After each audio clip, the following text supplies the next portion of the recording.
Hello, my name is Brian Boyette. I will be doing a video of my lesson plan on multiculturalism.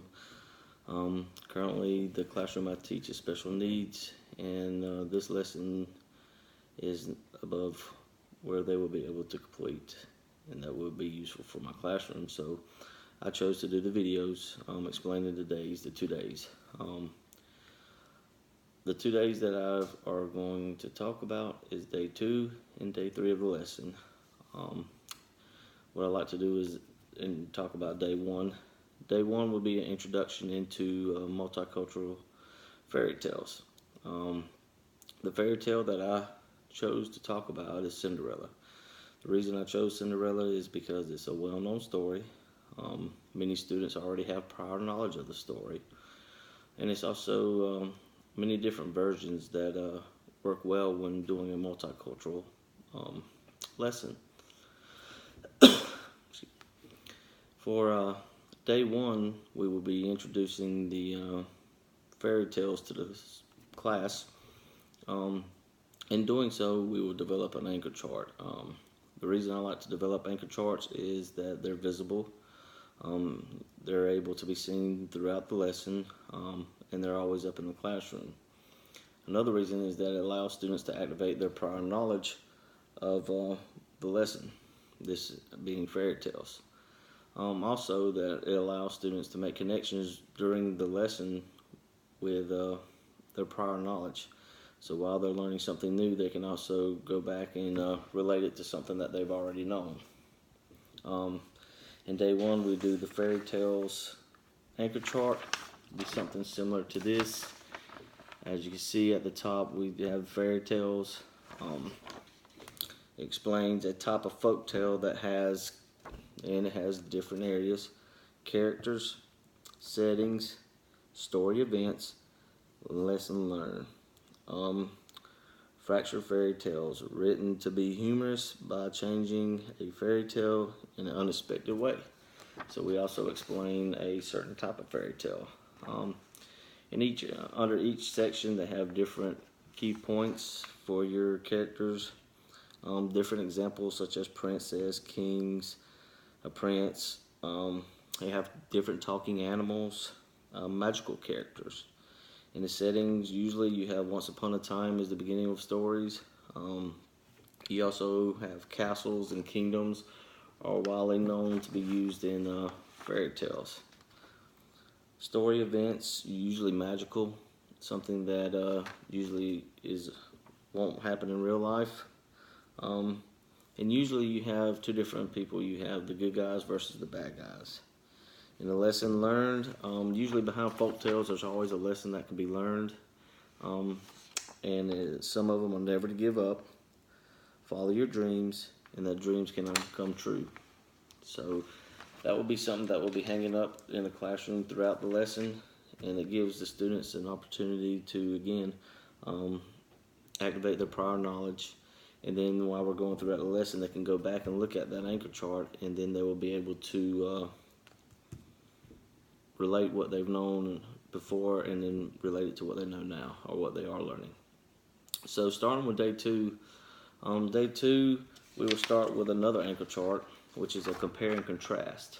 What we want to do is use the Venn diagram, and that way they're able to compare the differences and then of different stories, showing 2 different stories that they can compare, and then how they contrast. So how each one with overlapping is where they compare, and then each other section is where they contrast.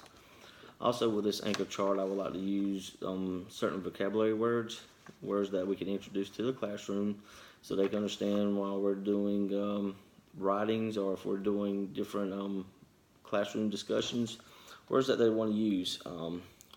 Again, we're doing comparing and contrasting, so when I compare, I identify what's the same.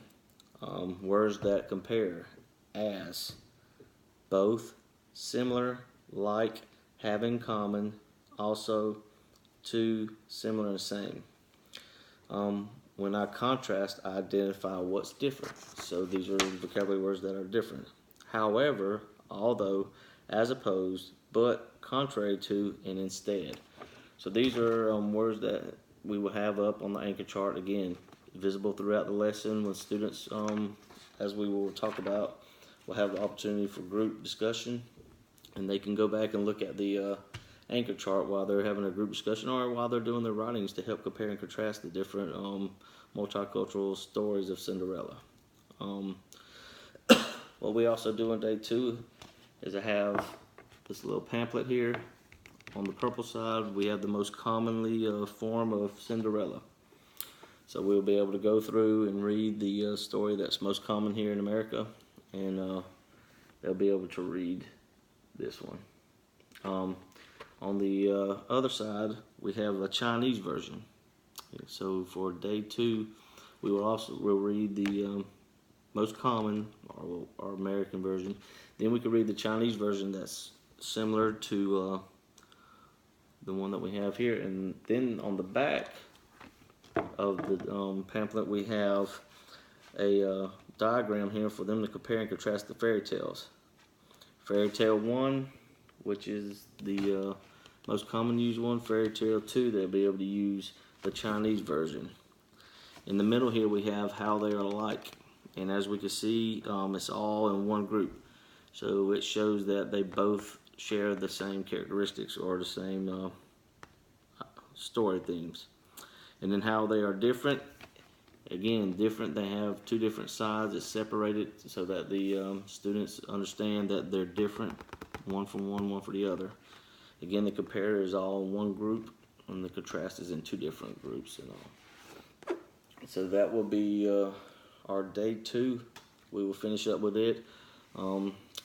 I will summarize again, go back through, compare and contrast, reiterate the vocabulary words, make sure the students understand, and then we'll move into day 3.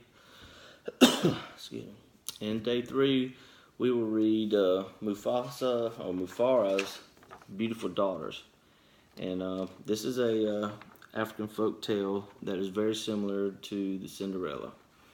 And what we'll do is, again, we can break in after we read together, allow the students to break into small groups, allow student-led discussions.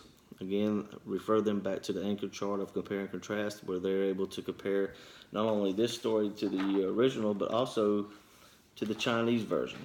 I want the students to understand that we're not just going to compare 2, that we can compare more than 2 if we need to. Again, student-led, and then once the students have had their moments there in the small group, they will come back, and their individual task will be to create a self-portrait of themselves as royalty. And I know it's kind of hard to see, but what they will do is take what they believe their own culture is and implement it into their drawing and their art. And then I want the students, after they've completed their artwork, to do a writing about themselves as royalty. And then I want them to be able to compare and contrast their story and their fairy tale as themselves to the fairy tale stories of Cinderella. And we'll allow them to choose, when they're doing this activity, choose the story that they like the most, the version that they like the most, and compare it to what they write. And again, we'll go back to the anchor chart and allow them to do their writing. And once they're done, we'll allow the students to come up and present to the class not only their artwork, but then allow some of them to read their writings that they do, and then have the class, let the student lead the class in a discussion about the compare and contrast of their writing to the other versions that they have. And what we'll do then is, with all students, you always want to give them encouragement, so we would display their writings and their artwork outside, and that way they can talk to other students from other classes and, you know, allow them to expand on what they've learned. Last, what we'll do is graphic organizers to allow them to compare and contrast. Basically, it's a worksheet, if time allows. Worksheet has Cinderella, stepmother, stepsister, and prince. Who should clean the house? they're able to answer who is able to clean the house, what kind of person is Cinderella. This way we will be able to get each student's own personal take on the story. And then we could do what kind of person is the stepmother, and should Cinderella be allowed to go to the ball. So just different questions to allow the students to expand on their knowledge, and then to also get their personal insight to how they feel about the story. Not every child sees the story in the same way, and this allows for individualized responses, and allows them to share it with the class, so everybody understands that everybody doesn't see the same story the same way. And that will be the conclusion of day 3. Day 4 and day 5 will continue on with it, and I thank you for your time.